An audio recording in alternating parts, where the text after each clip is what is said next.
pledge allegiance to the flag of the United States of America and to the republic for which it stands, one nation, under God, indivisible, with liberty and justice for all. I'd like to thank everybody for coming tonight. Really greatly appreciate another packed room for the school committee, but I think it's really about the presentation soon to come up with the students. But I'd just like to remind everybody that this meeting is being broadcast on the local access television and recorded by our local print media. First item on the agenda is minutes presented for approval. The regular meeting, December 9th, 2014. Do I have a motion? Move to approve the minutes of the regular meeting for December 9th, 2014. Second. And all those in favor? Aye. Ayes have it. Thank you. We're going to move on to a glimpse in the classroom ELA presentation.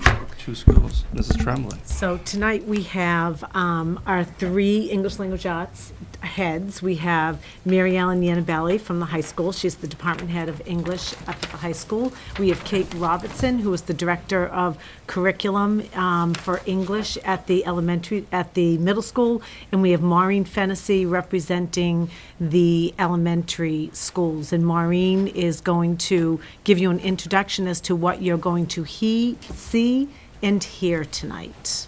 Thank you.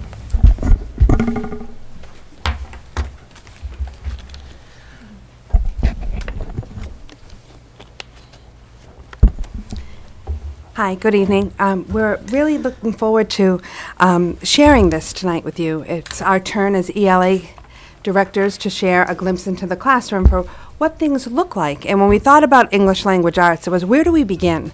And we really thought of what standard should we choose as a group to really highlight how this work is being done at all our different schools.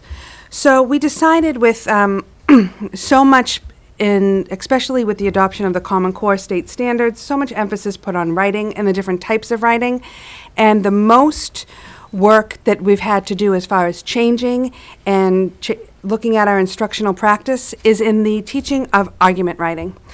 So I am going to highlight just the anchor standard as it's outlined in the framework as far as what argument looks like under types and purposes. So what students are being asked to do is to write arguments to support claims and an analysis of substantive topics of texts using valid reasoning and relevant and sufficient evidence.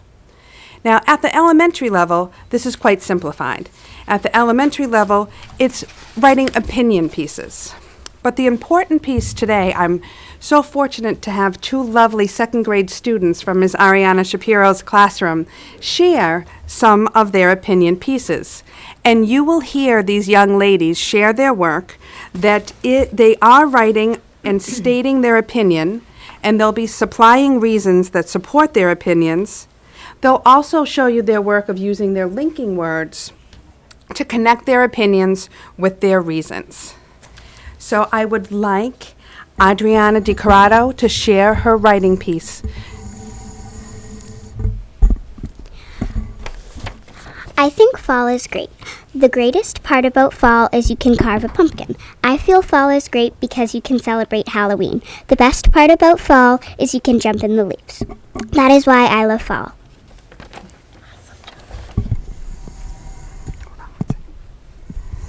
Thank you very much, Adriana. You were really able to highlight what you liked about fall and why.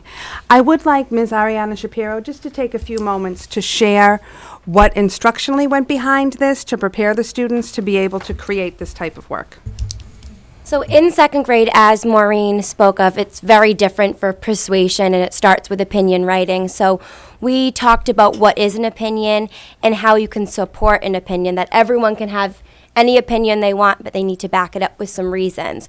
So we practiced with why dogs are better than cats, why cats are better than dogs, and we used a couple different examples.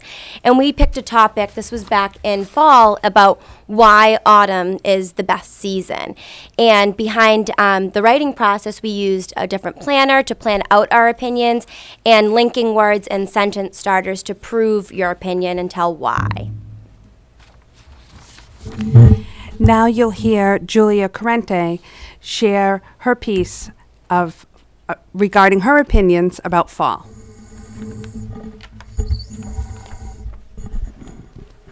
I like autumn the best. The best thing about autumn is that my birthday is in it. If you like autumn, then you will love the breeze. Everyone should love autumn because you can play outside and enjoy the fresh air. I prefer autumn because you can jump in the leaves. I think your family should rake leaves together. I feel like I should play outside more often. I know I love autumn because you get to have Thanksgiving dinner. I believe autumn is the best because you get to be with your family a lot outside. In my opinion, I think autumn is the best because it is nice and cool. The greatest part about autumn is raking leaves with your family. The worst part about autumn is sometimes it gets really cold. Autumn is better than winter because it is not so cold.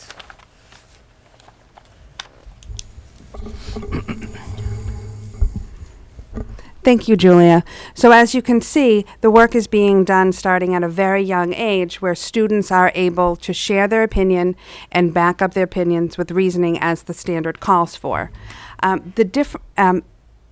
The standards call for opinion writing through grade 5.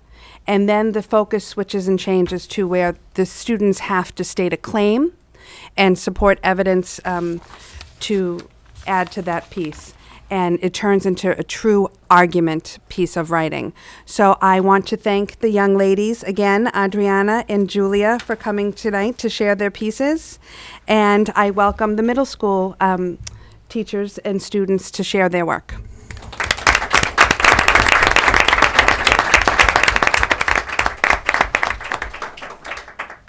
Great job.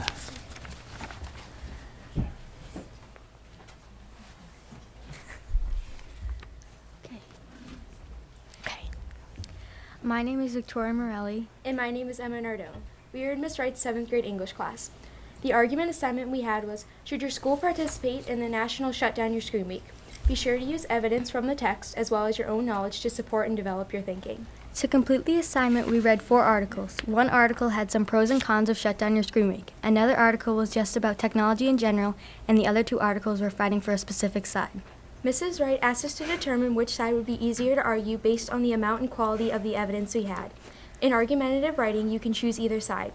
However, in persuasive writing, you would more commonly write about the side you believed in. I chose to write in favor of Shut Down Your Screen Week, while Victoria chose to write against it. Our first graphic organizer was in the shape of a bucket. To determine our main points, we referenced the articles. This became the top of the bucket. The supporting details were written on the bottom. Our next graphic organizer was more specific. We used a strategy ACE to answer the prompt, cite examples from the articles, and explain how the quote reflected on technology. Before we started writing our own paragraphs, we read sample introductions and hooks. We also practiced writing our own hooks in class. Once we finished writing our entire essay, we wrote a second hook, which most of us ended up choosing. Now Emma will read her introductory paragraph. I was bouncing up and down in the back seat of my mom's car, weaving along the bumpy roads of the highway when the flashing red and blue lights blinded my vision. A wrecked car was turned on its side with dented headlights, crippled sides, and a missing door. Another car sat on the side of the road, only looking slightly injured, but its driver looked traumatized in fear as he stood in disbelief outside of his vehicle. An ambulance was parked by the wrecked car, and medics were hustling back and forth in a tangled mess. A body clouded by white-clothed figures was transported into the ambulance as it sped away. Concerned with that unlucky person's safety, I trailed the scene with my eyes until I couldn't see the flashing police lights anymore. Later that day, I saw the crash reported on the news. A young woman had been texting and driving and hadn't seen an oncoming car turn into her lane. She had crashed into the car, completely damaging her vehicle and placing herself into critical condition. This could have been easily prevented if she had put down the phone, I thought sadly to myself. This happened all too often. Shut Down Your Screen Week was created to bring attention to this issue. As proposed by you, the teachers of Lynnfield Middle School, Shut Down Your Screen Week will be put into effect and voted for by the students. Participating students will pledge to distance themselves from all types of technology, including the TV, computers, phones, and video games for 1 week. By doing so, students will be more attentive to the addiction that technology can cause, which can allow them to reorganize their priorities and spend less time facing a screen. Shut Down Your Screen Week will monitor students' addiction to technology, the distractions created by the devices, and heavy multitasking. While technology can connect people all over the world, spread news, and solve problems, it can also have many negative effects that can change personalities and put others at risk. In class, we looked at example body paragraphs and wrote a model together as a class before we started drafting our own paragraphs. Now Emma will read an excerpt from one of her body paragraphs in favor of Shut Down Your Screen Week. A technology addiction could be interrupting a child's social skills. People have been proven to lose valuable social skills if they substitute face-to-face interactions with talking through social media. Clifford Nass, a communications scientist from Stanford University, in the article Attaches Technology and Paying a Price by Matt Ritchell, says that the greatest risk of heavy technology is that it diminishes empathy by limiting how much people engage with one another. Ignoring the people around you can lead to an atmosphere where acts of kindness are not generated and a lack of respect arises. He also states, the way we become human is by paying attention to each other. As a teacher, you want to have a safe and caring classroom where students feel welcomed and are kind to each other. Technology might be preventing this from happening. Now Victoria will read an excerpt from one of her body paragraphs against Shut Down Your Screen Week. Using technology can benefit our social lives and it can help people to have a happier life. First, using social media can help people have more close friends than those who don't use social media.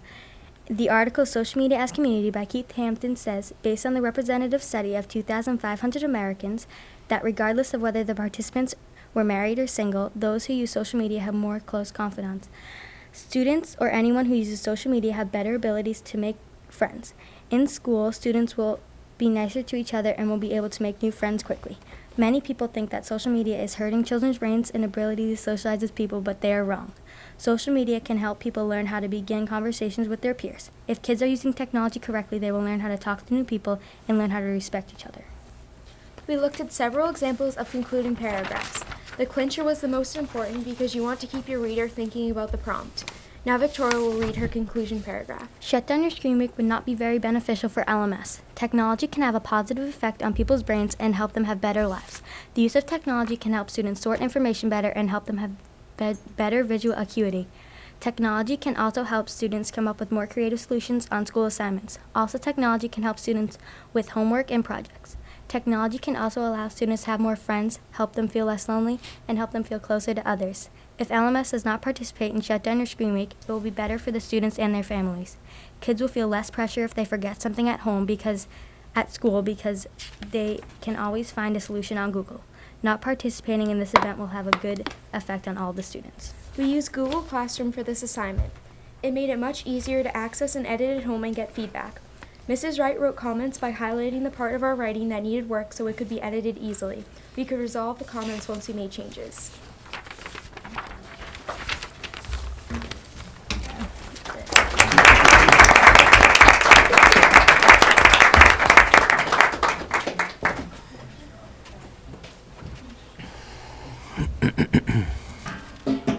Okay, at this time, I'd like to bring up the high school students who will be,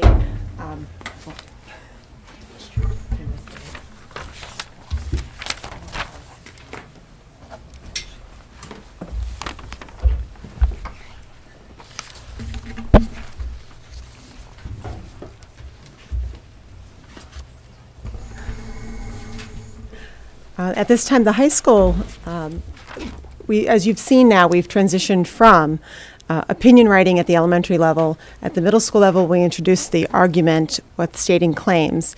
And at the high school level, we bring in further analysis. So now what we're doing is we're backing up solid, arguable thesis statements with further analysis and transitioning in phrases, broadening their clauses, to be able to develop stronger claims and statements. And eventually, at the 11th and 12th grade level, they'll develop that into their research paper and strong thesis statements as well, being able to provide a thesis statement and then back that up with some support through their research.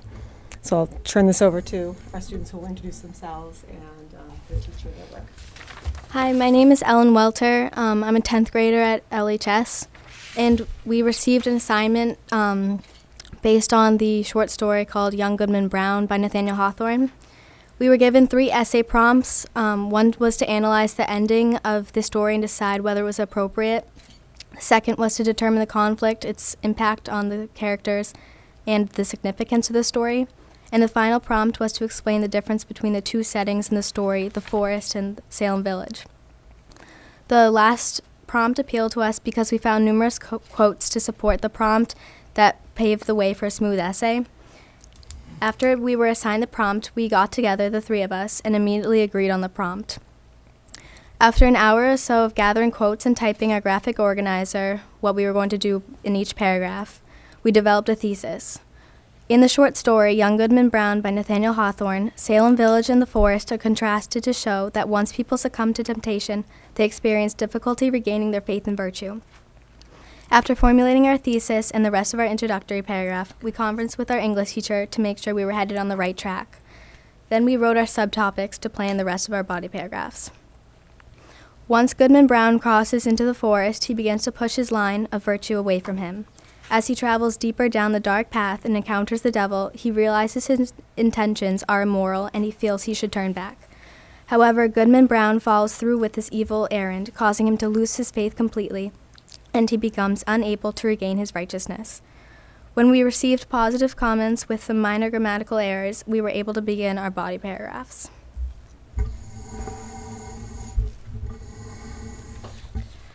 Okay, so we wanted to set up our body paragraphs for this essay to basically start with the Salem Village because that was the first setting we had, and the main part of this village was that it was really righteous. And a good quote that we found to prove this was that Salem Village is a devout town that is centered on Puritan religion and the belief that man should not sin. Goodman Brown believes the people are people of prayer and good works to boot and abide no such wickedness. So Goodman Brown lives in Salem Village, which is a town that is very righteous, and he never rarely does anything wrong. So he experiences a different situation when he goes to the forest on a secret mission that he doesn't want to tell his wife Faith about. So he knows the mission is wrong, but he decides to go anyway, and we thought that once he crosses into this forest, he starts to lose a little bit of his virtue and righteousness. And we found examples of how it starts to take over him. And we wrote, crossing the threshold into the forest, Goodman Brown is engulfed by a dreary road, darkened by all the gloomiest trees of the forest, which barely stood aside to let the narrow path creep through, and closed immediately behind. The dark aura of the forest contrasts with the safety and morality of Salem Village. Since the path is narrow, Faith has no room to accompany Goodman Brown. He must step outside the safe boundaries of the town and leave his faith behind. So we thought Faith was a big symbol in this story because not only is his wife's name Faith, but he's also leaving his faith behind him as he goes into the forest, which again intensifies the forest's basically corruption. And then we explained in our next body paragraph how as Goodman Brown goes deeper and deeper into the forest, he begins to lose his righteousness even more, and he has many chances to turn back, but he doesn't. And we continued with another quote to help prove our thesis, and we said, Goodman Brown pushes his line of virtue to the point where his faith is gone, and he is forced to surrender to temptation. Looking upward, Goodman Brown notices a cloud, though no wind was stirring, hurried across the zenith and hid the brightening stars. The cloud covers the stars overhead and prevents any light from heaven to shine on Goodman Brown. His faith deteriorates in the dark forest. So this was at the end of the short story, where we find proof that Goodman Brown loses all his faith, so the forest is really corrupt. And then finally we show how this forest has affected him by, in our last paragraph, proving how when he returns back to the righteous village, he doesn't feel in the right place because of that, and because of his experiences with the devil in the forest. And we found a quote to show how he returns and doesn't really feel the same. And we said, since Goodman Brown is only able to observe the evil in the people from the forest, he becomes a stern, a sad, a darkly meditative, a distrustful, if not desperate man. Goodman Brown's experience with the devil drains his happiness and morality. He can no longer find his faith and is unable to regain righteousness. So this was our final proof to show how Goodman Brown is truly affected by the forest and the two contrasting settings, because one is very righteous, whereas the forest is very corrupted by the devil, and it's also in the dark, which is another symbol of basically the corruptness and temptation. And then we had our conclusion paragraph. My name is Elizabeth Reed, and we thought that the message the essay conveyed was that once someone succumbs to temptation, it is difficult for that person to find their way back to their righteous self. When Goodman Brown journeys from the village to the forest, he represents a person that cannot return to his innocent, faithful self, since he meets the devil and does not turn back. His temptation to journey farther into the forest overrides his feelings to return to the Salem village where his faith and goodness lie. When he returns to Salem village at the end, he can only see the evil in everyone who connected with the devil in the forest. the message about human nature we thought this essay gave was that everyone commits some form of sin but should be forgiven. When forgiven, the person can start over and make better choices in the future. For the editing process in our essay, our editing added up to about 10 hours for the whole process. We made a Google document so that everyone could work on the essay at the same time, together or separately. We wrote the essay paragraph by paragraph, stopping to discuss the message we wanted to convey. For grammatical error and wording of sentences, we would all discuss if we wanted to change it or not. We conferenced with Mrs. Zirkis 4 times, and Ellen, Caroline, and I met together 8 times and constantly messaged or emailed each other about the essay. So just to, I don't know if anyone's wondering why it's the 3 of them that worked on one essay, but they had the option to work individually or collectively, and that's something that we've started to do a lot more of, is group or partner essays, because it gives the students the chance to really develop their ideas together, which creates a really wonderful and rich product. So they not only have the option to work with partners, but they also have options of different prompts that they can connect with and then connect to the text. So it's not that they just get one topic and write one essay in response to it, but they have choices that are, open up different areas of connecting with the text.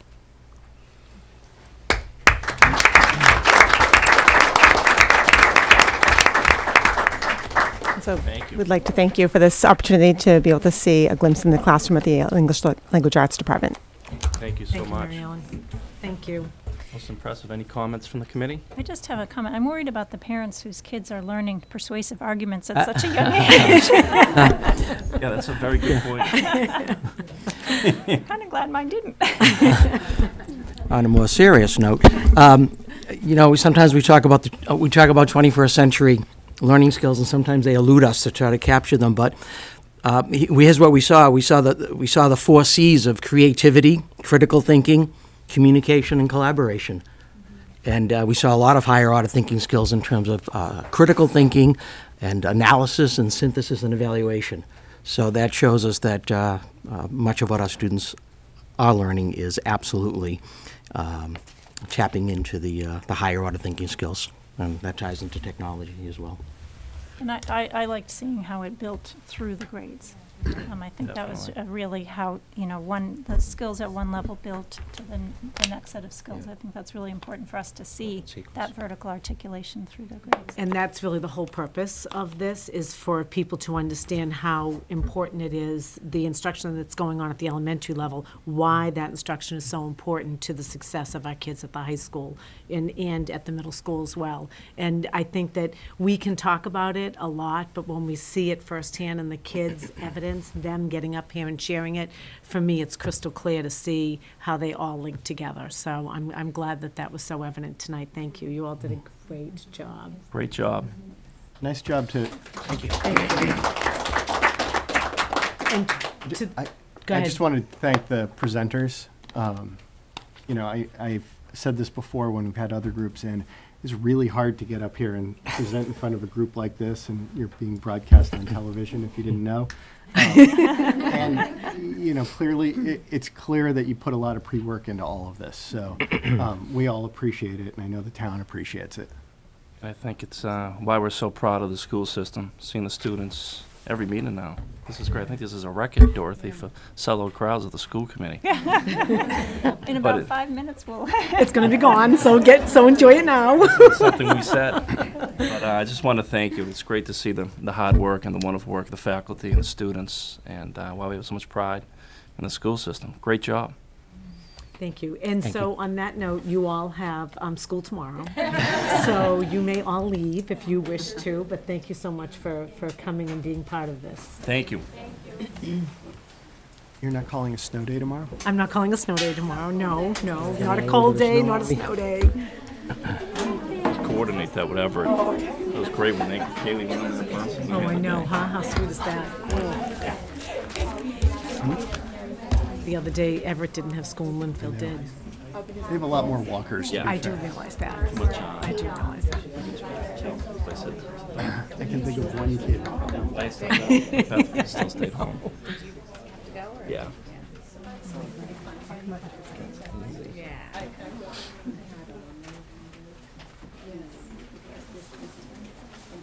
think we can begin to move on to the next item on the agenda. I think we might have a little switch. If we can switch just a little bit, when this agenda was first put together, it was not clear if we were going to have a student for the educators report, but we do.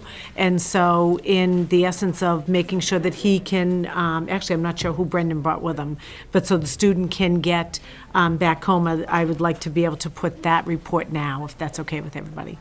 And I'm assuming Brendan is in the hallway. I think I did see him. Coach Great. Garner can work on his hockey plays No while he kidding. waits.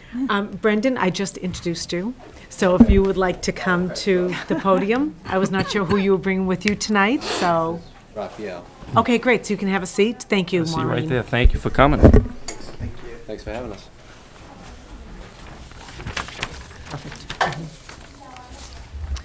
So if you could just give us an update on the program and your thoughts on how it's going this year, that would be great.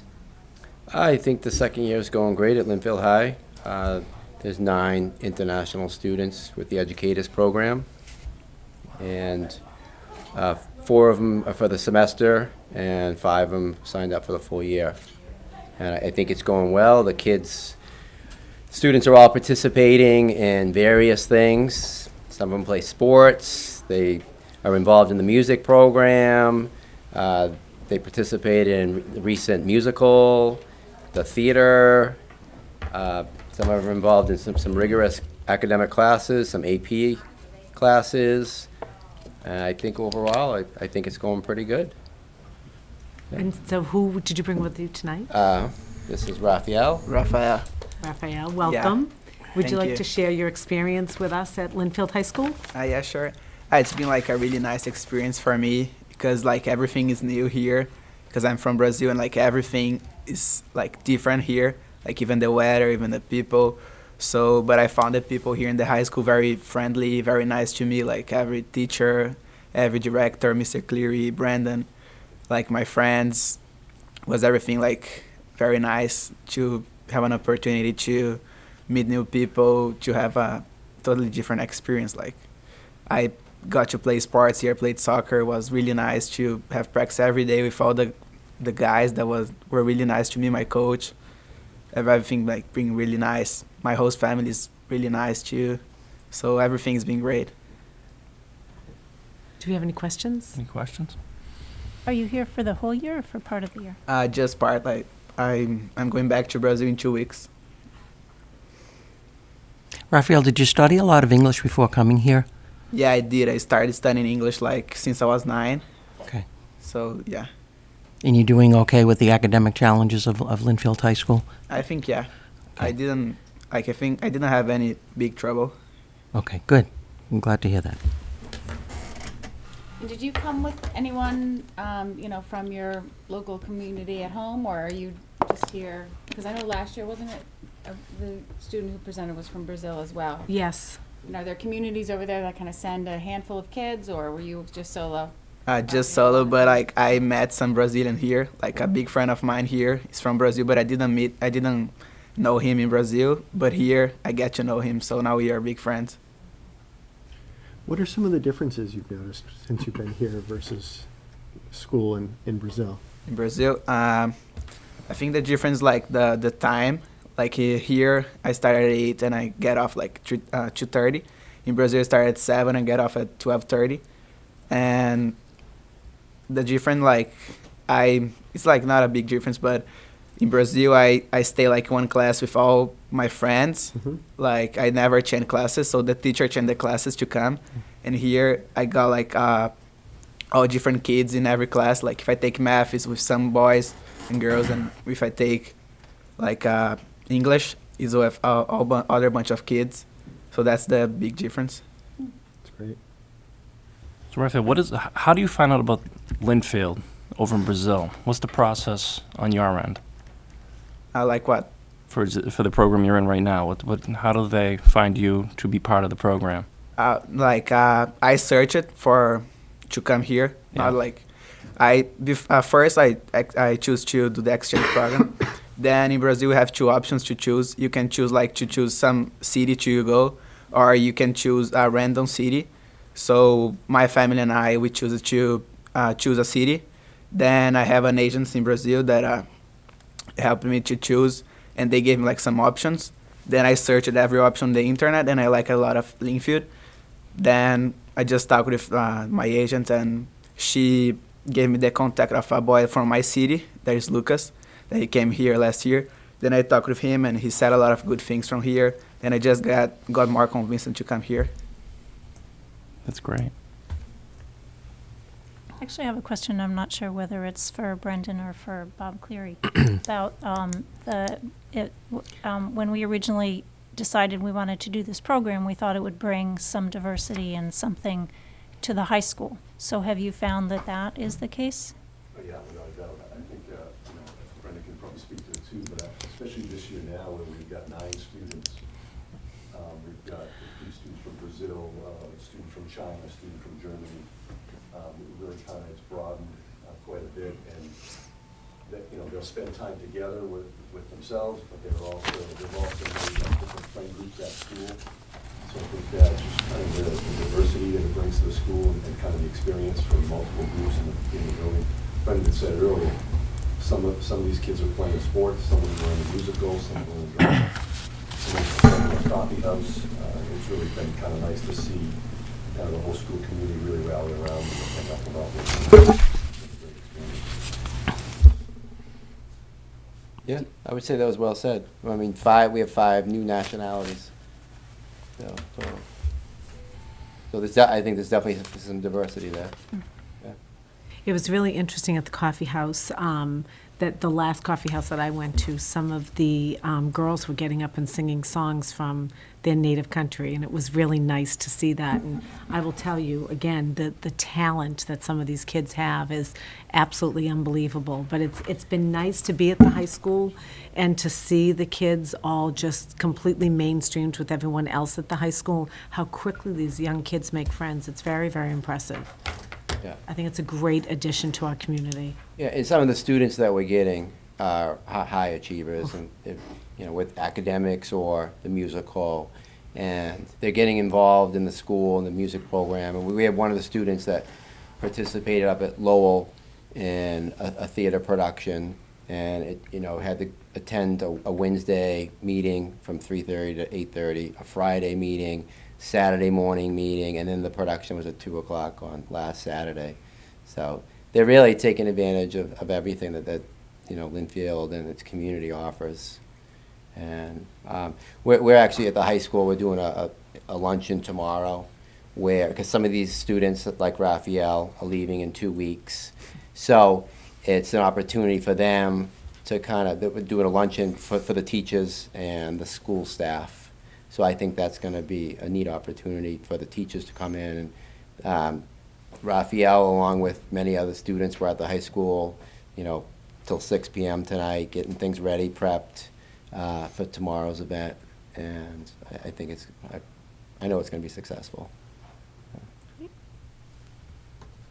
Any other questions, comments? Can I ask a question? Sure. How was it at home during the World Cup? I wasn't. Oh, you were? No, I wasn't home. But it was like everyone really surprised and kind of sad. When they lost. Yeah, because we were really surprised. We didn't expect nothing close to that. Yeah. So we're used to the Patriots. We don't lose, right? Different football. Raphael, thank you so much. We appreciate you being part of the community. I can see that you were a positive addition to Lynnfield High School, and I think this program really has thrived. Yeah, it has. And being part of a school system that has a lot of Brazilian students in, and I know the value of that culture, and I'm happy to see that at Lynnfield High School. So, well, great. I really congratulations and good luck in Brazil. Okay, thank you. Thank Enjoy you. the warmth. Thank you. All right, thanks for having us. Thank you. Thank you, Brendan. So we're going to move on to item for the hockey trip to Cape Cod. And so we have Coach John Gardner here, and he's going to share with you his thoughts about an upcoming trip for his hockey team. Well, I'm seeing some familiar faces. For those of you that don't know me, it's John Gardner. I actually graduated Lynnfield High in 1995, and it's real special for me to be able to coach this team that I once played for. This trip in particular is, has a special place in my heart, and for my family and my brother that coaches the team, because we were actually the first group to go there in 1993. So back then it was a little different. You'd stay with a host family. Now our guys get put up at a real nice hotel that I saw on Chronicle over the summer. So, but just to go over the trip, it starts. We depart Lynnfield High School 9 a.m. on Valentine's Day. So I'm in the running for Husband of the Year right out of the gate. So that's last year at least it was on the 15th. But so we leave 9 a.m. from the high school. We have a coach bus that takes the guys all the way down to Woods Hole. It takes about an hour and a half or so. When we get there, we actually catch the ferry at about noon over to the island. That trip takes about 45 minutes or so, depending on the weather. The past 2 years we've gone, it's been very treacherous. The first year we went, on the way back, we didn't know if we were going to have to stay another night. And the second year, we didn't know if we were going to go, but it worked out. We ended up going and making a safe arrival there. When we arrive on the island, the Vineyard, the host town, has their school buses there, and they drive us from where the ferry drops us off to our hotel. Nice little story to go along with my history. The gentleman that drove us was a definite historian for the hockey team, and I picked his brain. Come to find out, I asked about the host family that I stayed with, and it turns out that when I stayed there in '93, his younger brother is now the assistant coach of the team, so it's kind of full circle, so that's kind of nice. We arrive at that Harborview Hotel at about 1 o'clock. The guys settle in. For some reason, my guys are really into the fancy bathrobes that they have in the hotel room. They like to put those on for some reason, but we end up settling in with our room assignments, and we have a pasta party the hotel throws for us before our game at about 3:30. After that pasta party, we meet in the room, go over our stuff, and take the bus that dropped us off at the Harborview at 5 o'clock. We've been going to this tournament for I tried to get Vin to tell me how long he had been. I mentioned that we were the first one to go to the Vineyard, but the tournament's been going on for 18 years, and we have participated, I think, in the past 13. Maybe we're off a year or two, and every year we're actually the first opponent against the host Vineyard, so it's quite a rivalry we've had. They beat us our first year coaching, and last year we beat them. So the game's at 7 o'clock. After the game, we basically take the bus back to the hotel. We end up getting back to the hotel around 9:30 at night. It's a long day. The boosters have the hotel host a pizza party so the guys can have something to eat before they head to bed around. We usually have them get in their room around 10:45. Coaches are on the floor with the students.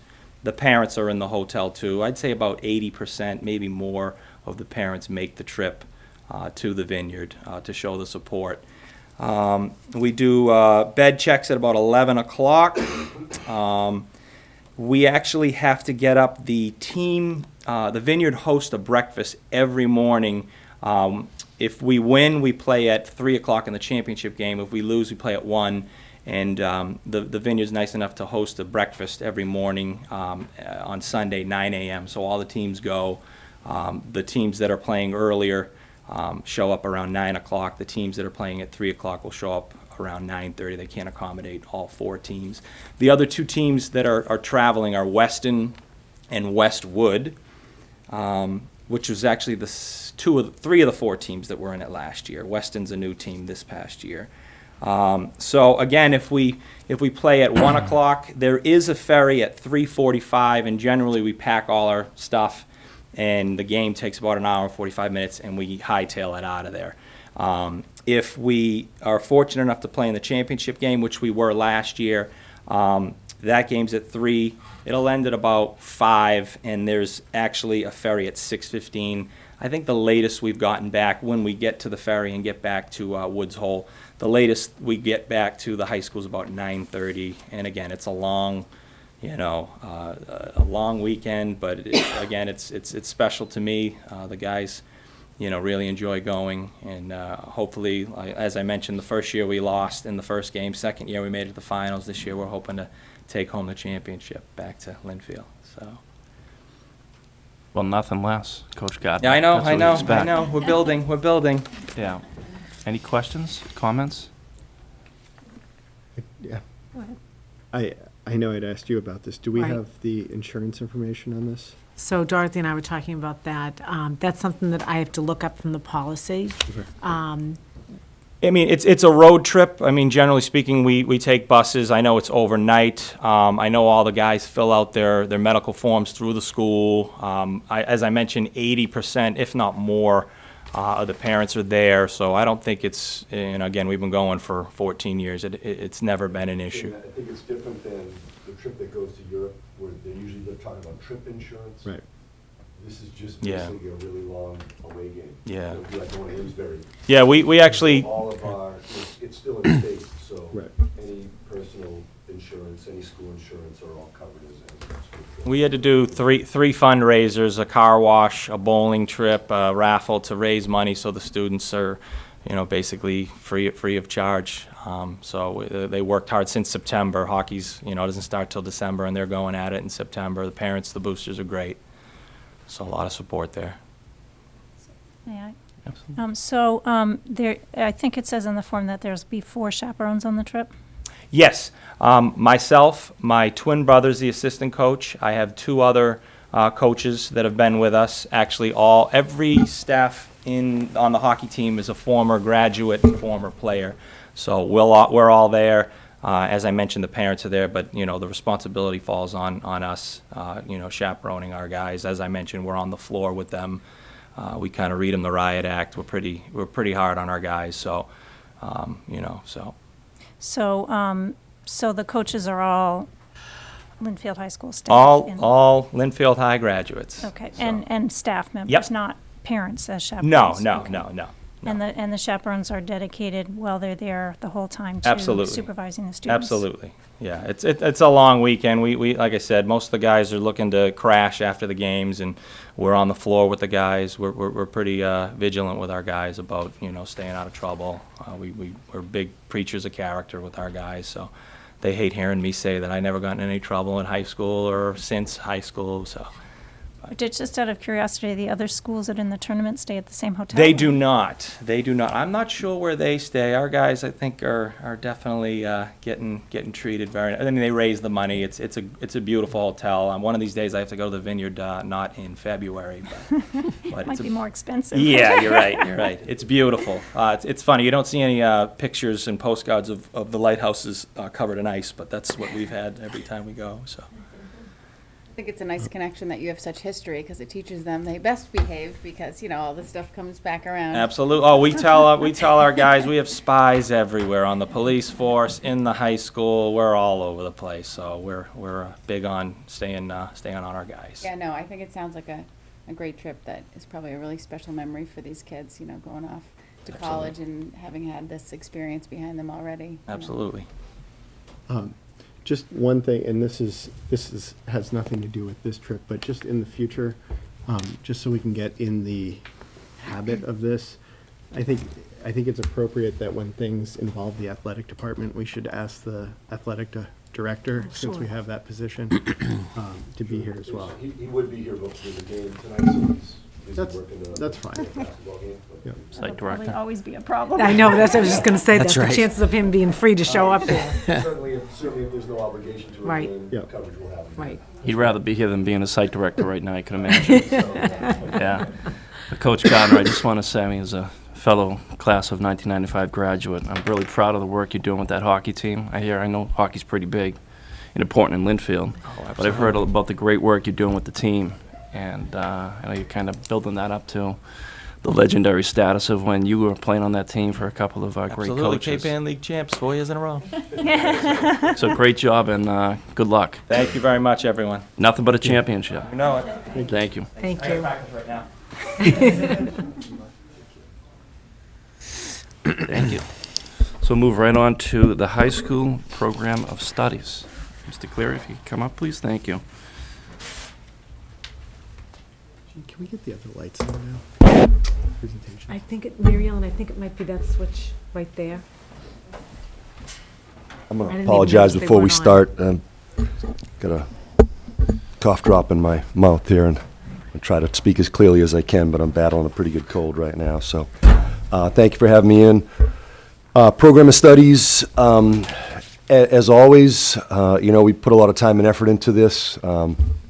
We go through it with each department to figure out what we'd like to do, if there's any changes we need to make. This year, we didn't have a lot of changes. I don't know if you have the actual document I changed. We had basically like yesterday, the NCAA approved the English classes that we had. We had kind of worked with rewording them and renaming them. But the 3 that I had said were going to be deleted are actually going to be added back in.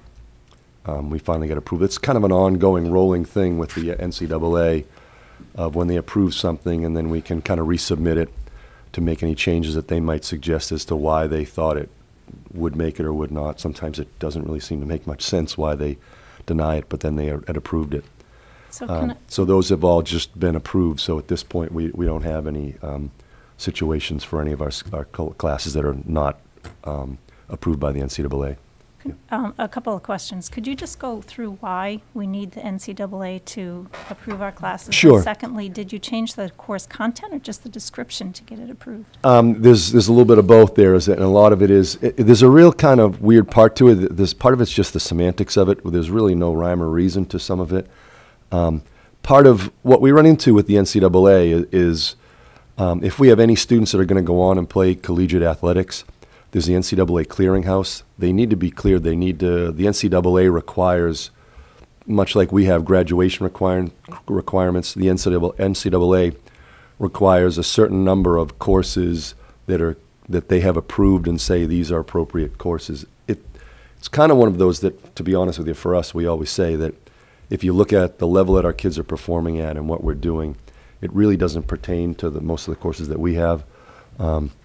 But you look at different parts of the country where their course load may not be quite as rigorous. It's the NCAA trying to ensure that all those kids come in and have a rigorous academic background. But with that, we kind of are befuddled sometimes with the things that they denied and the things that they have approved. We haven't really had that many classes that have been not approved by the NCAA, but one of the courses we had was adolescent literature. I think it was because it said adolescence in the title, they rejected it. We changed the name into social issues in literature, and they approved it. We didn't change anything else about it other than the name, and they approved it. So there's kind of an odd, how are they determining that? Sometimes they will give us information about why they think it isn't approved, and then we might change what's going on, what the descriptor is, and how we're going to apply it. So that's kind of where we're at in that point. Technically speaking, the greater majority of our students are not playing NCAA athletics, but the problem you run into is that all it takes is that one kid that goes to a school and has had a wonderful experience at Lynnfield High School, gets to that college, and then tries to play, and they say, sorry, you're not approved, and then you're in trouble. So we don't really want to put any student in that situation once they get there and they've worked that hard to get there. So right from the start, if you go in order, our business and technology, there's really no big change here other than our computer science honors class really is kind of almost an independent study class, and we've done this in the past where we've told a student that takes computer science honors that they have the opportunity, they can take the AP exam if they would like. There's been a few people that have done that in the past, some very successful, others not quite so successful. We're looking to add AP Computer Science next year. Right now, they've changed. Right now, the computer science they teach Java. The AP is redoing the curriculum for new language. That curriculum is not completed yet. That's why we're not offering it this year. But Audrey Coates, who teaches computer science, has been on top of that and is doing the curriculum and working with AP. That should be approved later in the year. So we're hoping that the following year we'll then be able to, it'll all be approved and designated. She'll be able to go to training, and then we'll be able to apply it and put it into program of studies for next year. And then, so we'll be able to offer it the year after at that point in Can I ask time. a quick question just on AP overall? I mean, I know, congratulations, I know Lynnfield, through the hard work of the staff, the students, has been ranked number 22, Sure. U.S. News and World Thanks. Report. That's great. I think, though, and I think you would agree, I think we all agree, should be number 1. And we're working towards, I know we made a gain Sure. from, I think it was 33. I think it was, 39 last year, I think so. But I was looking at Belmont with the top 5, just kind of comparing. I think they Sure. have 1,000 students. We have 600. Their teacher-to-student ratio is 18-1. Ours is 12-1. Mhm. Everything else, we really measure up very well. It's except that AP, and I know we've talked about this a whole lot, the AP participation rate. Mhm. I think ours is at about 54%. Correct. I think Is it- that's not correct. I think if you look at the DESE website, they have 35% of our kids taking at least one juniors and So it's seniors 35, taking so at least it's- one AP. Right, but that goes, when they start looking at that participation rate, it's kind of over the 2 years, the juniors and seniors together. When you look at the U.S. News and Yeah. World, that 50% is of your seniors who have taken an AP class, and that's where that percentage change is different. So it's the number of kids out of the 2 grades as opposed to the number of kids out of 1 grade. That's why the percentage changes. I think I think we have a tremendous opportunity. I mean, Dorothy, we've been talking about the AP a whole lot, and certainly you know Sure. that, Bob. To really reach number 1, I think it's something to really shoot for, and it's the AP participation rate. And I'm just hearing, what would that do if we add computer to a participation rate for Well, AP? I mean, it's almost impossible to predict that because it depends on how many students. You know, we've done an inventory and a survey where we had some 50 to 60 kids that said they would enjoy taking AP computer science. It's always hard to tell. Of that 50 kids, do 10 of them take it? Do 30 of them take it? It's really hard to kind of predict that. And a lot of times what happens with the percentages, you run into all of those kids may be kids that are taking another AP course. So as far as the overall percentage of kids that take an AP, it doesn't necessarily increase it. I mean, realistically speaking, it's going to increase our percentage at some point in time. And I think we're always We could looking to have see. I mean, if those, we say 60 students, we're thinking of, are we really pursuing those 60 students and kind of bringing them along and not just asking them, but somewhat in a positive way, pushing them in that direction? I mean, sure. We're constantly encouraging our students to take the most demanding and most challenging course load that they can. I can't make a kid take AP tests and AP courses, but we certainly highly recommend it. We have just recently, Miss Annabelli had a lot of our former students come back and speak to the AP English class and AP classes about the benefits of what they had and any other students that wanted to come to it. So we're constantly kind of talking about what can happen and what the opportunities are to take AP courses. Again, a lot of that is we can encourage it as much as we want. Depending on what the community is pushing, what the parents, what students are looking for, that's going to dictate a little bit more than what we're actually saying. Obviously, we beat them over the head with, this is important, this is what you want to do, you want to challenge yourself with the most rigorous course you can. It's the college and career readiness, the other number of the U.S. News and World Report. We're at 47. I mean, Belmont's at 68, Right. close to 70. And I think that's and the AP plays into that number when you Sure. really break down. I mean, there's a number of things that break Yeah. into that, but again, But some AP of, is, some of that is just from, what's the community pushing also. We've gone back and forth on this, and we talk about it. Some of our parents are real gung-ho about it. Other people are saying, I don't want my kid to have that much stress in what they're doing. So it's balancing out what the needs of the community and what our clientele is asking for or looking for, and we look at it. So, we're looking to encourage them as much as we can, obviously. Well, I think I'm really happy to say that you're planning on offering It's catching. Want my water? I'm really happy to hear that because when I looked at, being able to do an independent study, I thought that's great if the kids do well in the AP. It doesn't give them the opportunity to have that on their transcript, to have that AP class on their transcript, which I think is helpful to the kids when they're applying to college. And I think, when you look at some of these others, the DART is the comparison I looked at. So it may be different if you look at someone else's comparison, but if you look at the 10 communities that we're compared to, we're next to the bottom in the percentage of AP participation.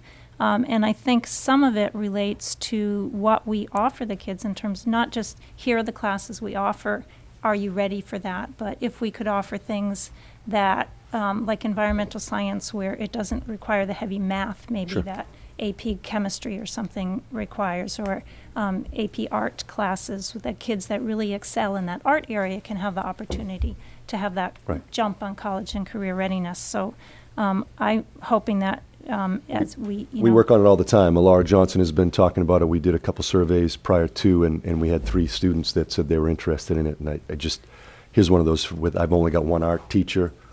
So we've talked about it to be able to differentiate if a student wants to take that in art intensive and take it at the AP level, to have them in that same class. But again, the logistics and the financial aspect of that isn't always feasible. We're certainly working on that all the time.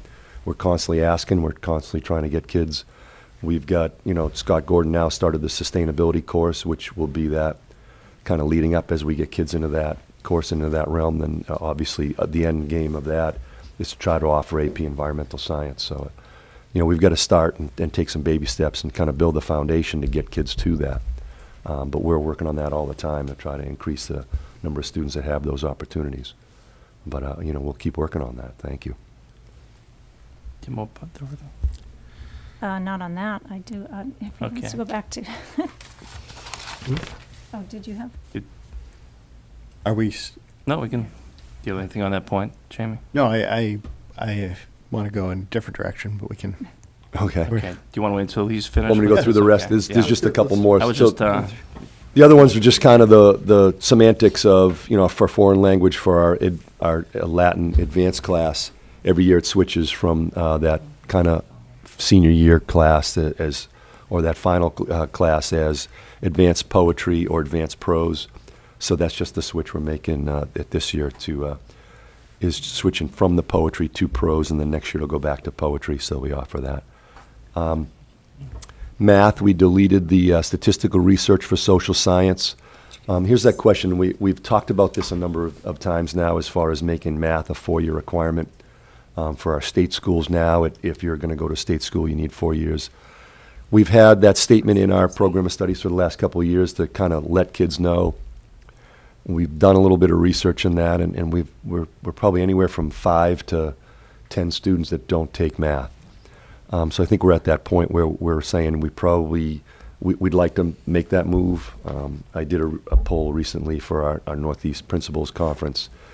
9 out of the 10 schools that are in that group all have 4-year requirements. So I think, I didn't want to jump it in there, but I kind of wanted just to get it approved if you guys are interested in that I think we're at that point where we need to say we want to make math a 4-year requirement at this point.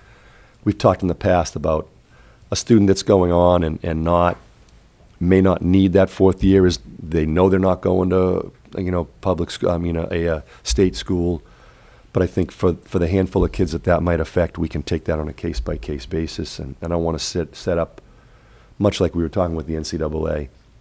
The kid says, I'm not going to do that, that's not my plan.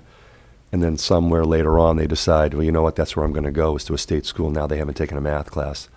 And I've put that student in a bad situation. So I think I'd like to make that move, if you're all right with that, to add as a 4-year. So are you saying you would prefer to change the program of studies for So 15, 16? So no, we'll change it that year after, but we want to start adding it. Basically what'll happen is anybody that's in the school now, so juniors now will still be, it's not required, but we're going to start it with the 16 class of 2017, excuse me. So can you put in this coming? So we can put it in to say as of, because we've done this beginning with the before, right? class of Beginning with X. this class, it'll be a 4-year requirement, if that's okay.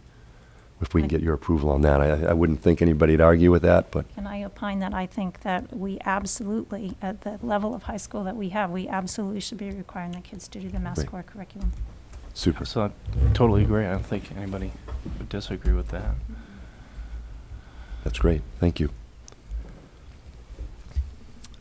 Social studies, so the difference, when you look at the math, just to get back on track with those classes, we had statistical research for social science was, we had tried, again, we had done a little bit of research, surveyed students, and they said there was an interest.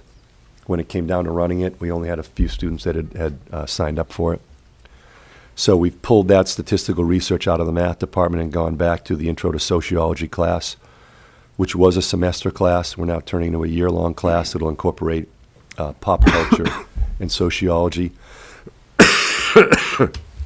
And to be honest with you, now that we've had a year of work with that, Miss Silver that teaches that class is going to incorporate some of the statistical analysis in there and work collaboratively with the math department to kind of come in and do sort of guest speakers on some of the statistics as they look at the sociology part of that.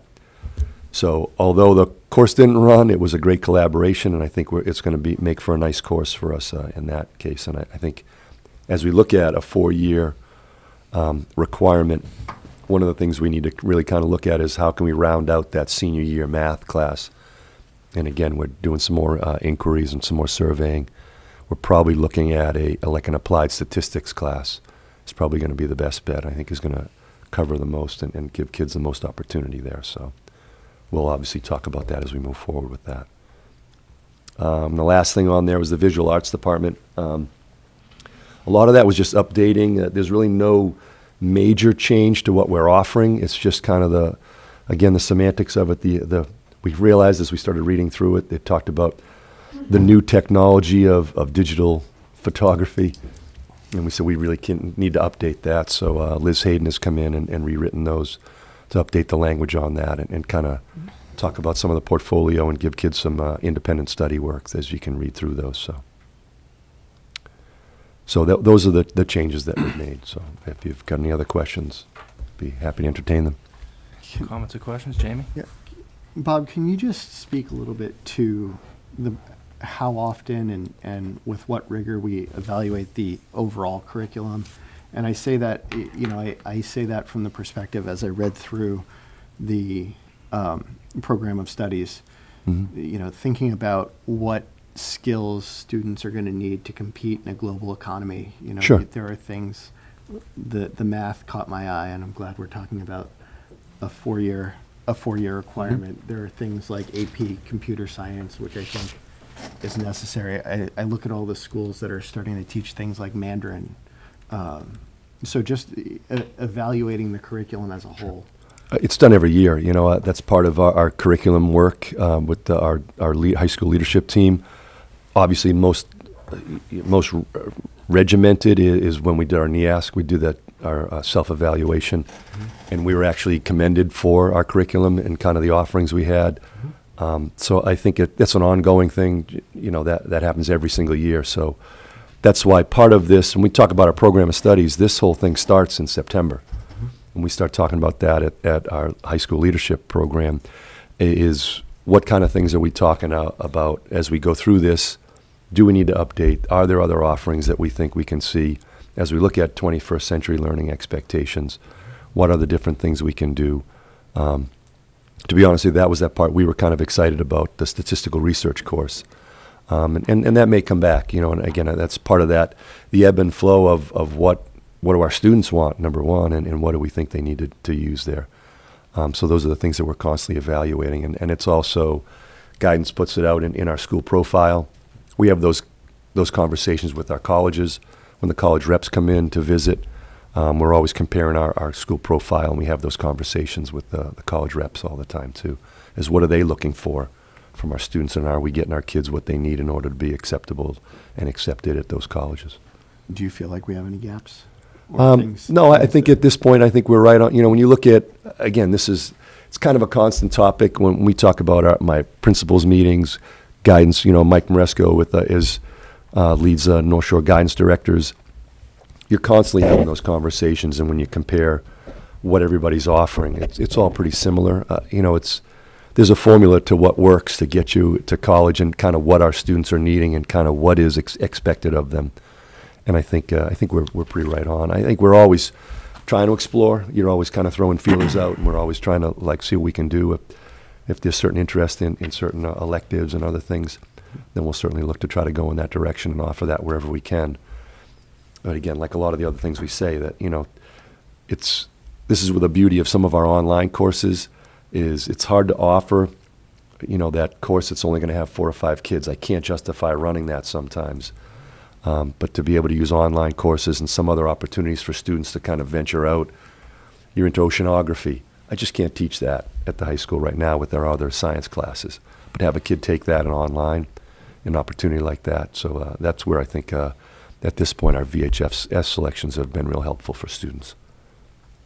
Can I jump off a little bit on that point, but a little more specifically? Mm-hmm. In looking through the program of studies and looking in the business department, I was looking at the 2 half-year classes, Desktop Publishing and Technology for the 21st Century, looking at those course descriptions and thinking about all the things that the kids now do that are integrated into their other classes, even starting at the middle school, wondering if there's still a relevance for those classes. Those are things we're talking about constantly. So, we've been talking as from a vertical articulation standpoint of trying to identify what are those skills that they're doing at the elementary, at the middle school level to see where we're at. So that's in flux.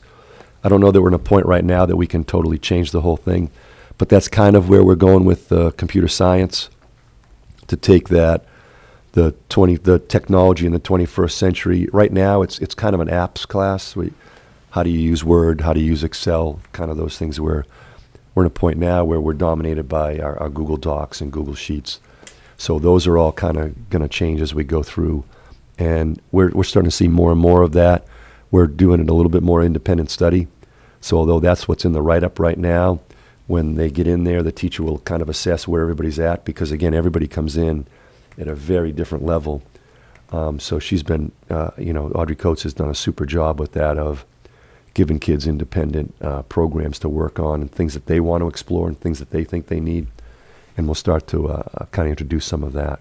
So is this course description accurate to what? So the course description right now is probably not overly accurate right now, but I think we're trying to see what's going to happen with AP Computer Science and what we might do with our other computer science classes and kind of where we're going before we totally rewrite that.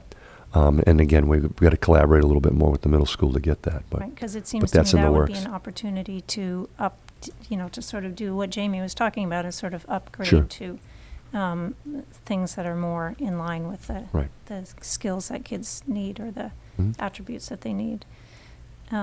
Just one other quick thing. I was in the social studies course description. I was just reading through all of the social studies course descriptions and noticed that was about the only one that did not describe to the kids how they would be assessed in the class. It didn't talk about tests or quizzes or papers or. So just. I'll make mention. We'll have a conversation about it. I don't know how important that is to the students when they make their choices, but it seemed a little inconsistent to the rest of the descriptions. Sure. We'll take a look at it and see. I don't, again, when you look at with that, because the offerings in social studies are pretty straightforward, that most kids know what they're taking and kind of as they go along in that sequence, but it certainly makes sense to be consistent with that.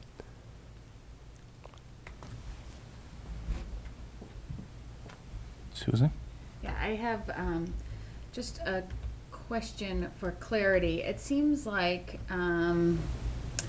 in most of the actually all the subject areas except for science, the prerequisite for honors classes at the base level is departmental approval, but in science, you have to have taken an honors class to get into the next honors class, according to the prerequisites here.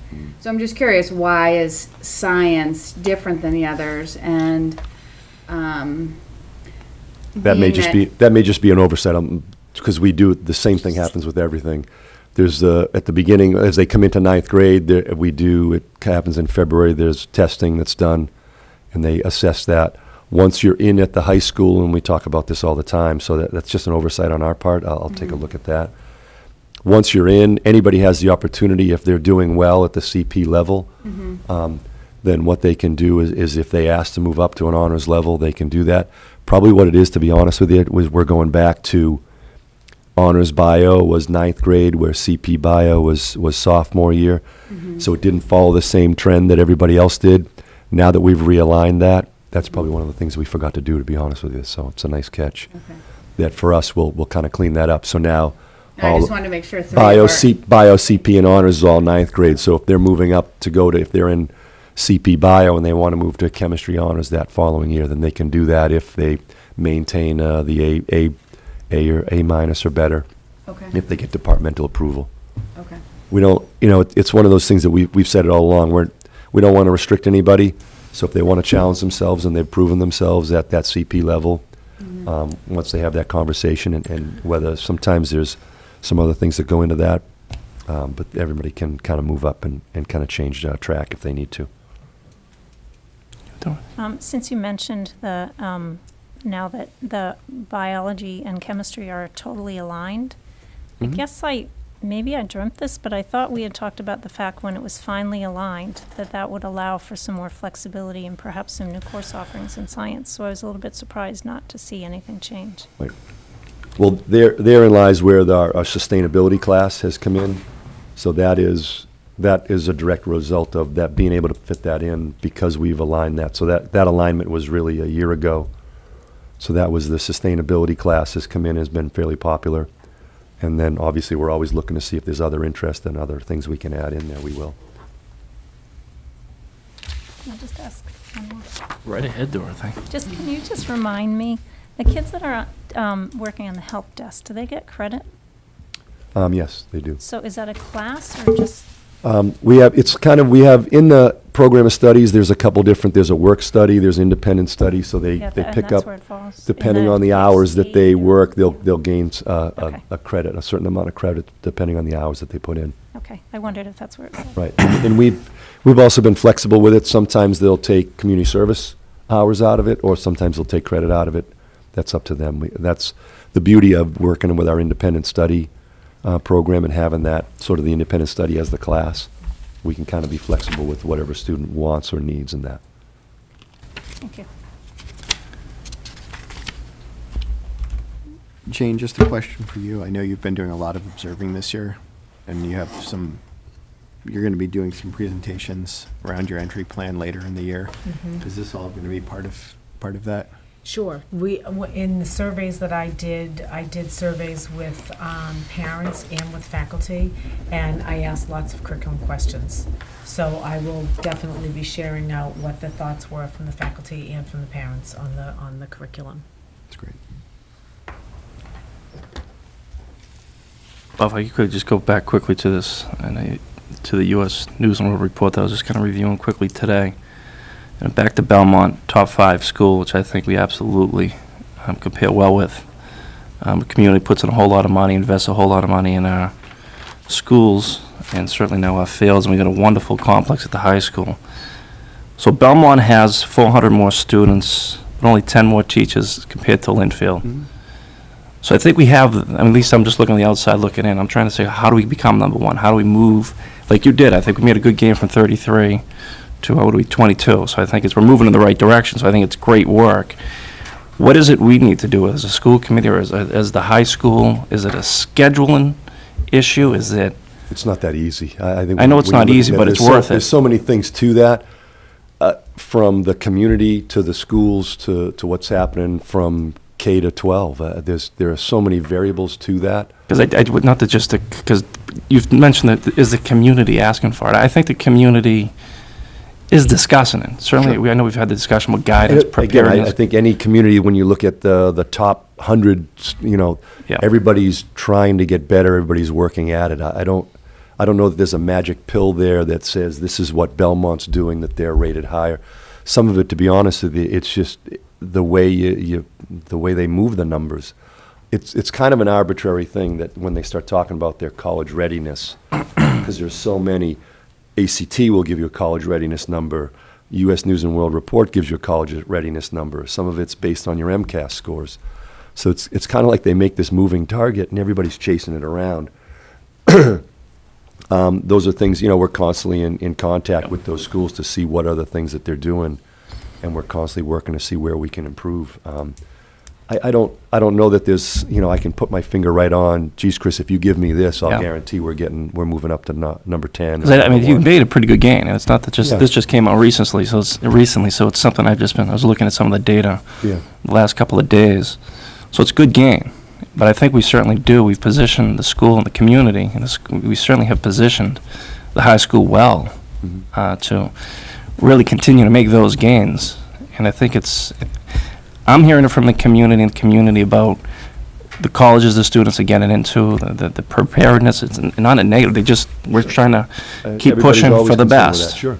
And so I think I don't know what it is. I'm hoping we could kind of continue to move forward in that direction.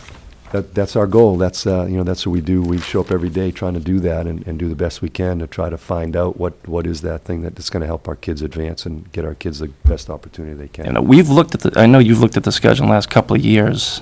Is there an issue? Is there something there to be gained by looking at that schedule again? I don't, from everything we've looked at, we've said this in the past, everybody has a different schedule. So there is this is the perfect schedule to help you get that. A lot of it is kind of what are you looking to do? What kind of things help you with those? Some people are looking at, have a very different need, and they're looking at early release for kids to be doing work study and doing some things like that.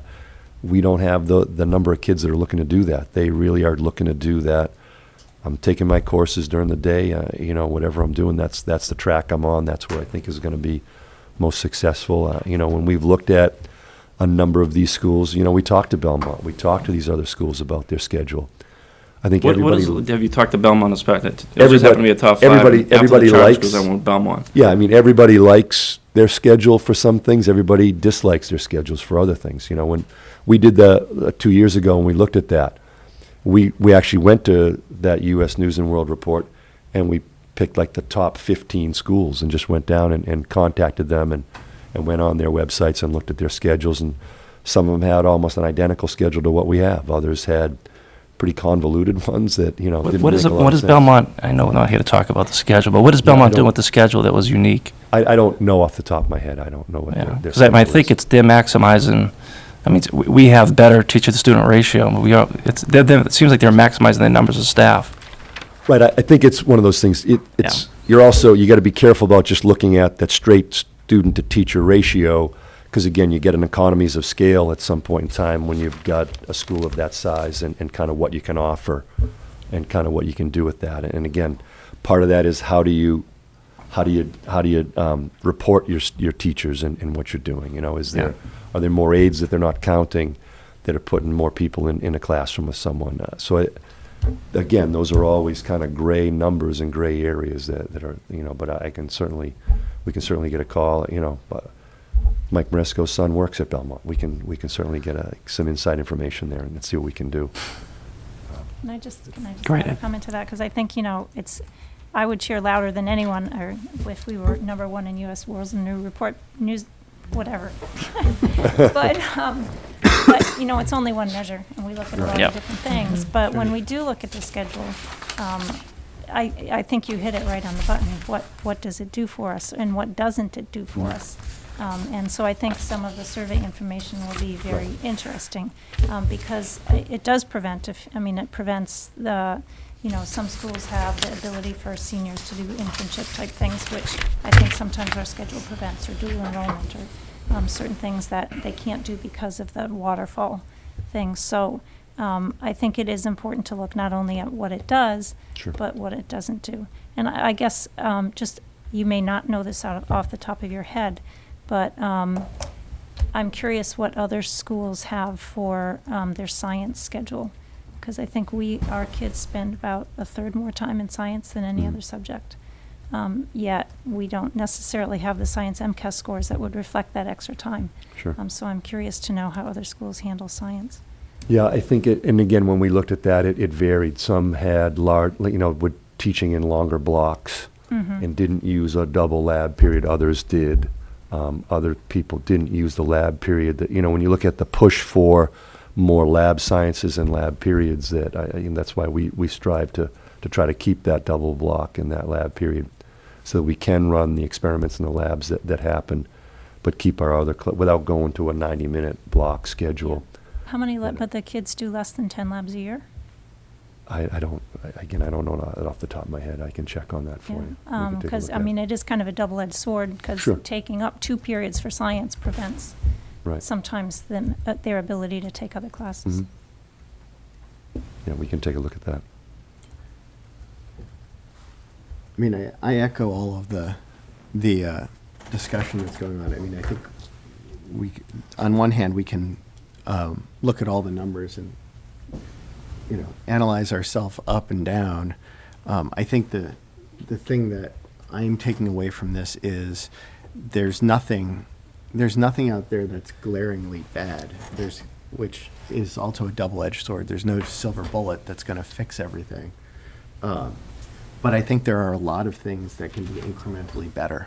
I mean, we talked to, if you ask one, just listening to the conversation tonight, could be AP, it could be SATs, it could be scheduling, and I think I think we're all committed to raising our profile and getting to whatever the best we can be. If it's top 10, if it's top number 1, I think we have to strive for that.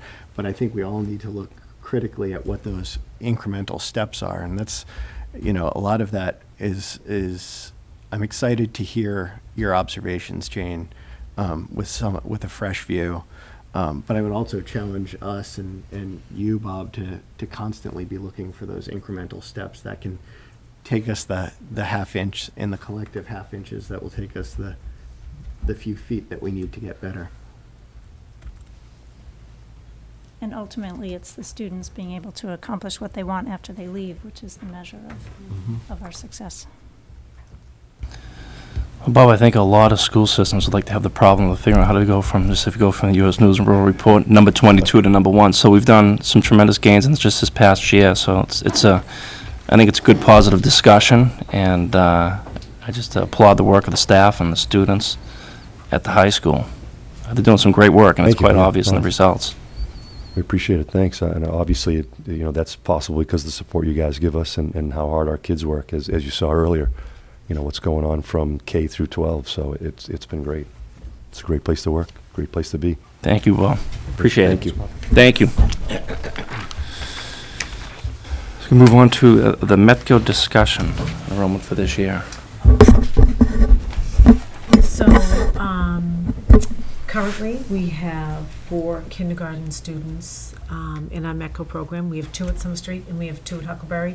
And traditionally, that has been how the numbers have fallen. And we heard Ms. Masamba's report in the beginning of the year, and it's time to be thinking about what we want to do for next year.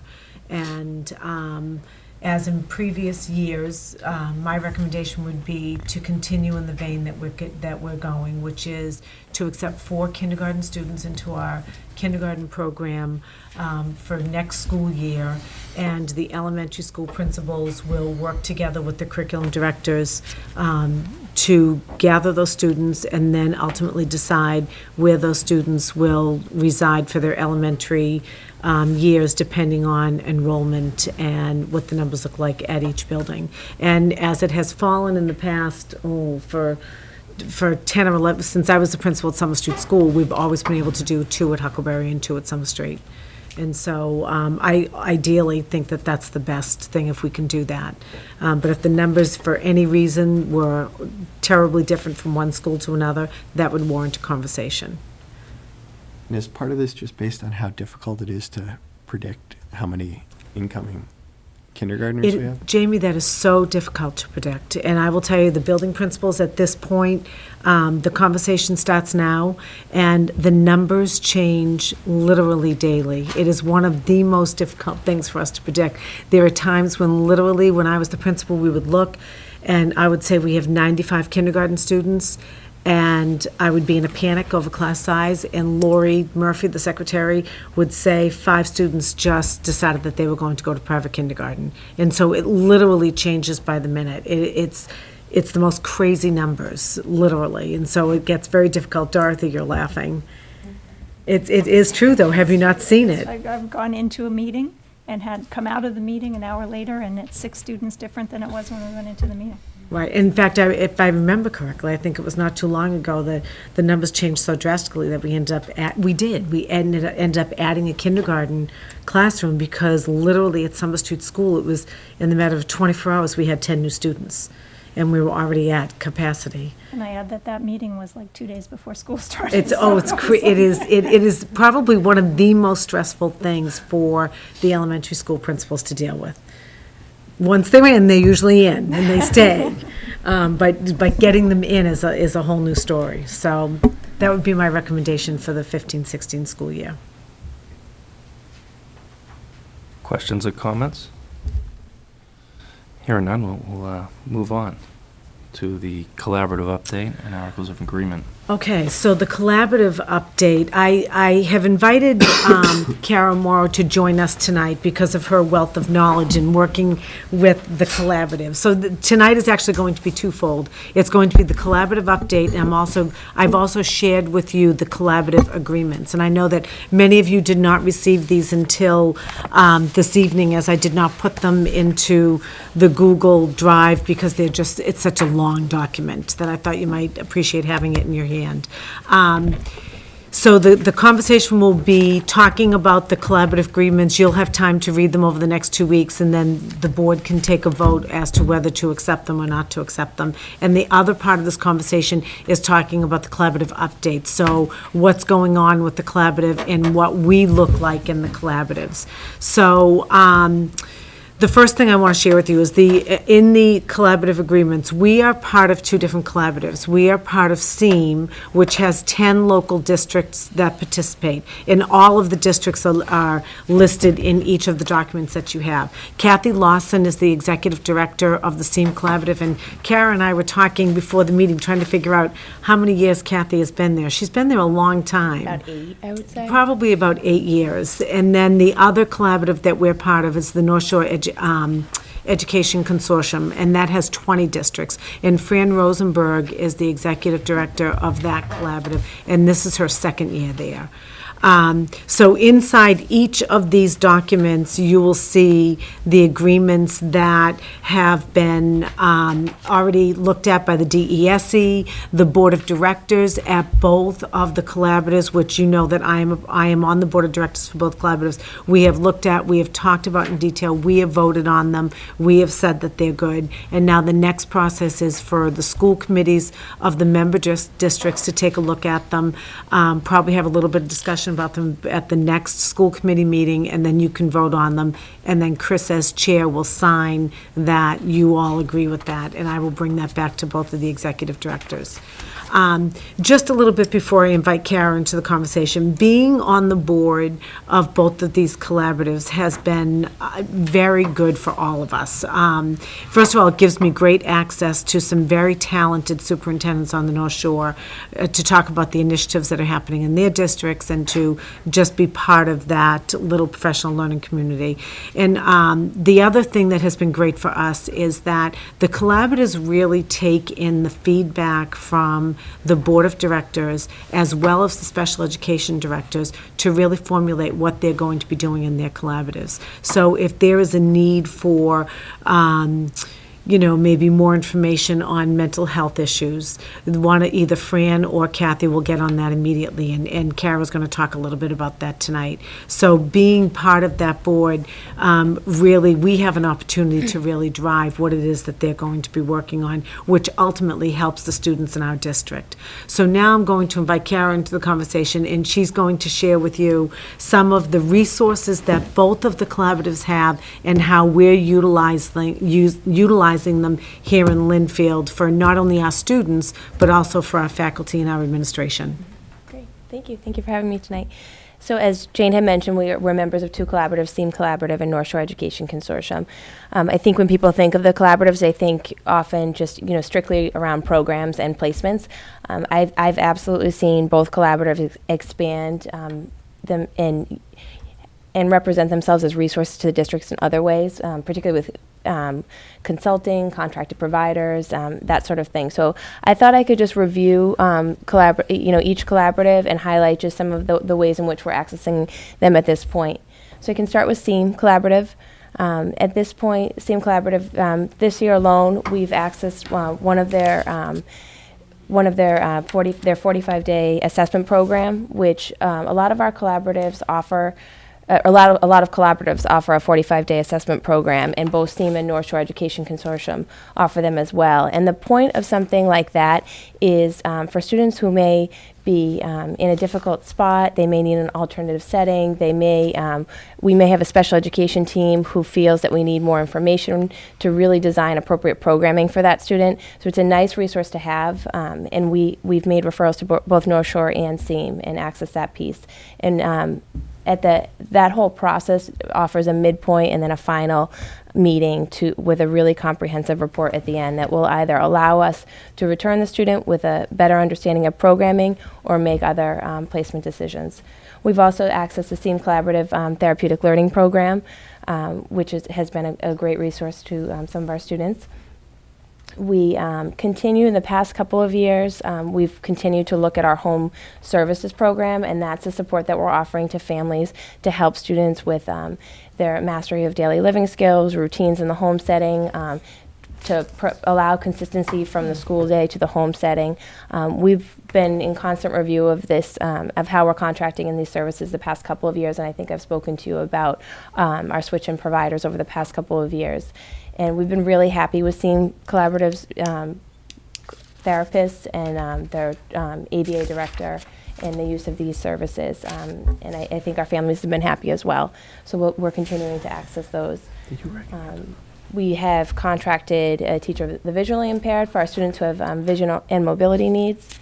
We have also, and another highly talked about position has been our part-time adjustment counselor at the high school. And I worked closely with Kathy Lawson and of course, Bob Cleary and Kevin Sear to look at our needs at the high school and see if SEAM Collaborative could support us in a way. And they did help us to develop that contracted position of a part-time adjustment counselor, which has been helpful to us up there.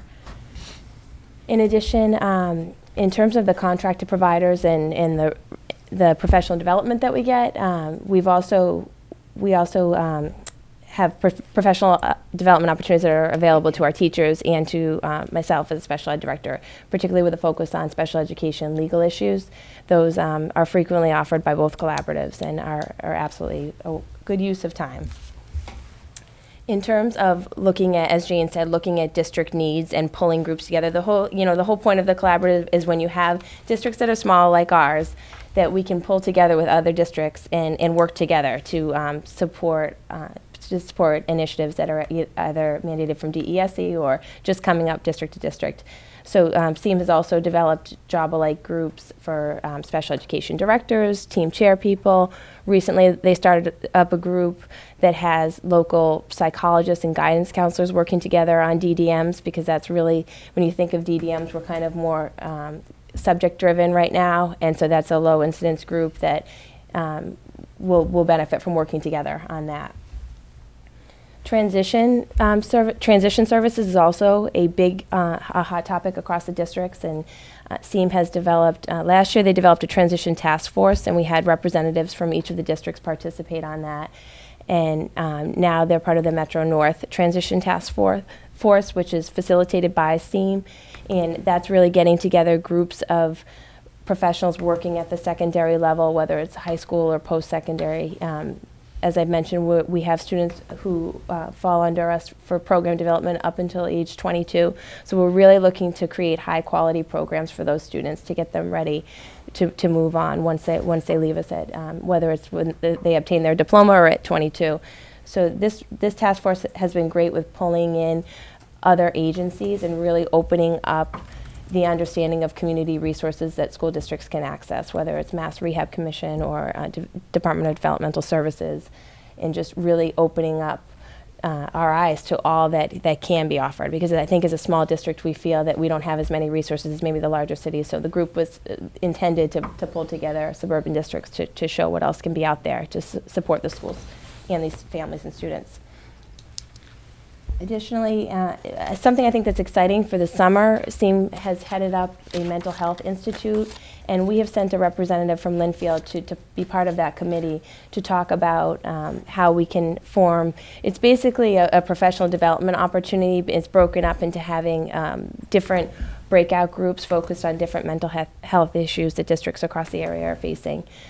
And I think, again, we talk about that. I feel like that's coming up a lot at our meetings when we talk about needs and supports that are needed, particularly at the high school level. And I think that's the same from what I'm hearing through my special ed director meetings. And I'm sure, Jane, you're hearing them on the board, too. It's a very hot topic issue for local districts as well. So SEAM is meeting the needs of that by providing as much information as possible to staff. And that was a big conversation that we had with the board of directors as well, as to whether something like this would be helpful. And unanimously around the table, everyone said everyone is facing more and more mental health issues in their district, so it absolutely would be helpful. That's a quick overview of SEAM at this point. North Shore Education Consortium, again, we're accessing some of their programs, our therapeutic middle school and high school programs, North Shore Academy. We've also sent referrals to the 45-day assessment programs, and we're also accessing one of their 18 to 22 programs as well. We continue participation in the special education director meetings. Jane's on the board. We, as she said, have access. I benefit also from both collaboratives, the access to other special ed directors in the area to work together and get a sense of what's happening district to district. The North Shore Education Consortium also offers professional development opportunities through they call it their Family Center, and they're again basing those professional development opportunities on district input. So they're sending out surveys often, they're getting information at the meetings, and then they're designing professional development around those needs. Sometimes the collaboratives get together. In the past couple of years, I've also mentioned this, they unite. SEAM and North Shore Education Consortium have united in the past and either put on bigger legal workshops, or they united the past couple of years and they brought in Michelle Garcia Winter for the Social Thinking Conference, which was hugely attended by districts all across the North Shore. And we sent huge groups of our staff to that because that's a program that we're using within the district, and of course you get a better rate, so financially it's a win-win with a program that we're using. The consortium also recently is trying to expand services that they're contracting out to districts, and they've recently put out an email to districts that they're providing mental health consultations. So they're using their staff, whether it's from their 45-day assessment program or from their therapeutic high school or middle school, and they're contracting those people out to primarily high schools and middle schools to help with any crisis situations that should arise. So if a public school district felt that they needed more support than they had on site, it's an accessible additional services to contract in. And turnaround time is pretty quick. The collaboratives are pretty great with working with us and knowing, all right, we have a crisis situation now, we need help, whether it's a referral or we need a contracted person, and they take priority in supporting us as best they can. And then the last I'll just say is I think both Fran and Kathy are really great about representing the districts in terms of any policy changes that might, they stay in the know with any mandates, initiatives from DESE, any policy type changes, and they tend to get right in front of those, and they seek input from directors, from superintendents, and they'll send letters, they'll provide input if there's public participation of any kind. I've been really impressed with the way they're right in front of those issues and wanting to put themselves out there. Recent examples of that this year, there was a private separate day school that had put in to have an increase in tuition. They hadn't had the public forum for special ed directors or districts to weigh in on that. They were right in front of that with sending a letter to represent the district. Same thing with the recent policy changes around restraints in public schools. Again, they sought input from the special ed directors and got it right in there with the public participation piece. So I appreciate that. I think we're all kind of so busy day to day, and I think they do a nice job about pulling us all together on those types of things. Any questions or thoughts on the collaboratives?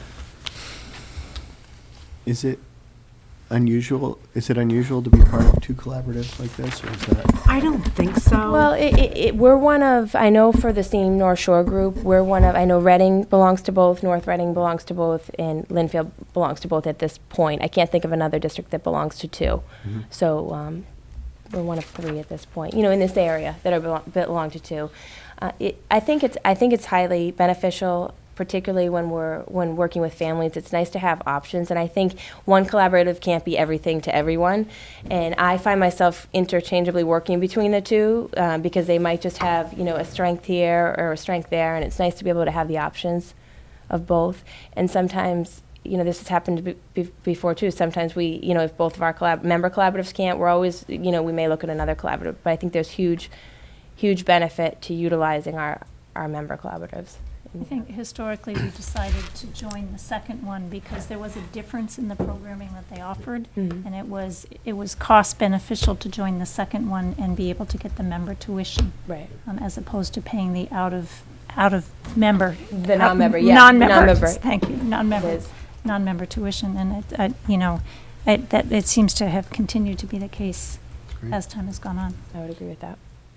So there's some overlap, but there's obviously some programs and skills and strategies that are unique to each. So it makes sense to belong to And they're good about, I wouldn't say they're necessarily competitive with each other either. I may send a referral and say, it seems really stronger at that piece, or North Shore is stronger at that piece. So it's a nice that they're working together too as well. I see that. Any other comments or questions? Kara, as always, thank you. Okay, thank Continue you. great work. Appreciate it. Thanks. Move on to the superintendent's report. Okay, so my report is pretty streamlined tonight. I want to give you an update on the work that we've been doing with the district determined measures. So we are working on the district determined measures through the Lynnfield Curriculum Council. We are actually meeting next Thursday. At this point, I believe that we are in really good shape from an academic standpoint. So what I mean by that is we have all of our curriculum directors, we have all of our department heads working with teachers to make sure that each one of the teachers have 3 DDMs. And Kevin Sayre has done a lot of great work behind the scenes getting templates ready for us to put all this information in. I will tell you the things that we really wanted to make sure happened was that whatever the teachers were using for DDMs, that they were genuine and authentic. So it was not just something that they were putting a check in the box to say that the DDMs are done. That's the main reason why we asked for an extension from the DESE to continue the work this year so that we could really make it genuine and authentic. At LCC, it's the only focus we've had so far. Every single meeting that we've had, we've thrown all our energy into that. We are on a timeline. It needs to be done by the end of the school year. Having said that, we still have a lot of work to do. So when I say that we have it done in our academic frames, what I mean is we're science, social studies, ELA, math, all of the core subjects where we have the director heads, where we're still working on our areas like music, art, media center, and music, art, media center, and PE. So we have Jeff Leonard coming in. He's consulting with our music department, and one of their big goals, aside from looking at the entire department and giving us some feedback on the department, is to work with the music teachers on DDMs K-12. We have Gary Nyland. I spoke to you about him before. He's coming in from Salem State to do the work with the PE department. And I believe our next order of business as LCC is going to be, now that we are in good shape with our core subjects, having our directors and our department heads really work with the other people who don't have it done yet. So our guidance counselors need to have DDMs. Our nurses need to have DDMs. Our OT people, our PT people, they all need to have DDMs. This is one area where it's actually much easier to do with math, science, social studies, and ELA. And so I'm hoping that with the experience that the directors and the curriculum and the department heads have had with doing in their own department, they'll be able to be a resource for the rest of the professional learning community that needs to get done. So my thought is that from really January until May, we'll get the rest of that cleaned up. And then we'll have one district-wide document that will show each DDM for each teacher. And so I think that we're in pretty good shape on that, and Karen and Maureen are both involved in that as well.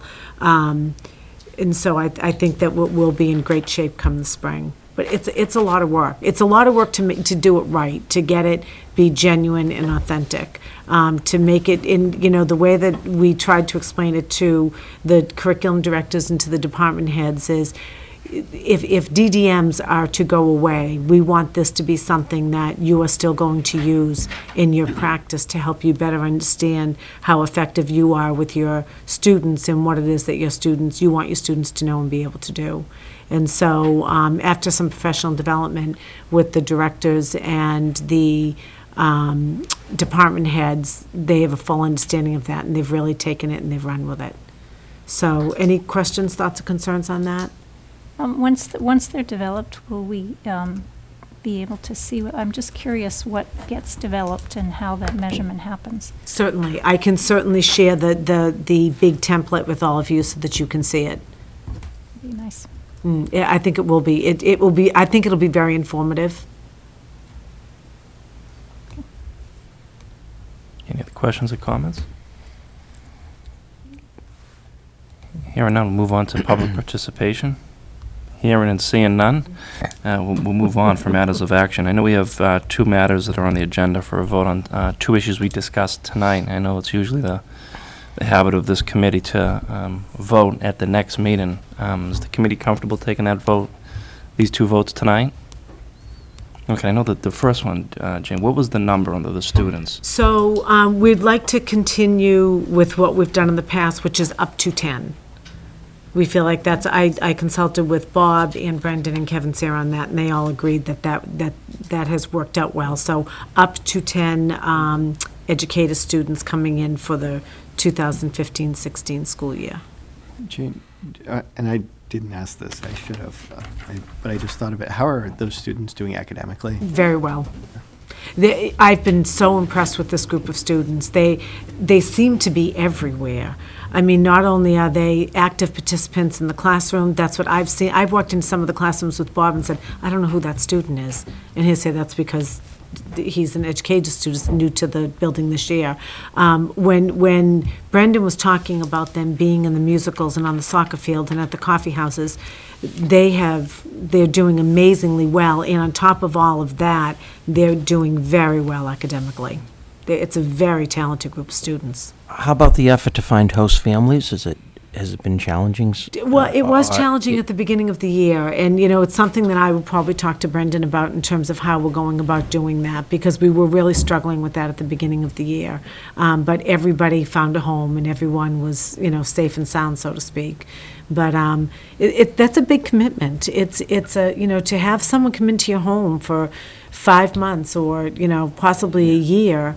That's a big commitment, especially a teenager. I mean, that's a really tough thing to do. But they did all find host families. How much lead time do you have on that? Or do we have, how much lead time is there actually in terms of the students identified? And I believe family? All that work is done over the summer. So I'm not 100% sure on that, Sal, but I think that's okay. that it's the end of the spring and the beginning of the summer. Okay. Thank you. You're welcome. Thank you. Move on from matters of action. Move to accept up to 10 educator students to Lynnfield High School for the 2015-2016 school year. Second. All those in favor? Aye. Aye. Yes, Dorothy? Move to accept 4 Metco kindergarten students for the 2015-2016 school year, the location to be determined based on enrollment. Second. All those in favor? Aye. Aye. Thank you. Move on. Move to Dorothy, would you like to move to adjournment? Second? Second. All those in favor? Aye. Thank you. Have a great night. Thank you for coming. Thank you.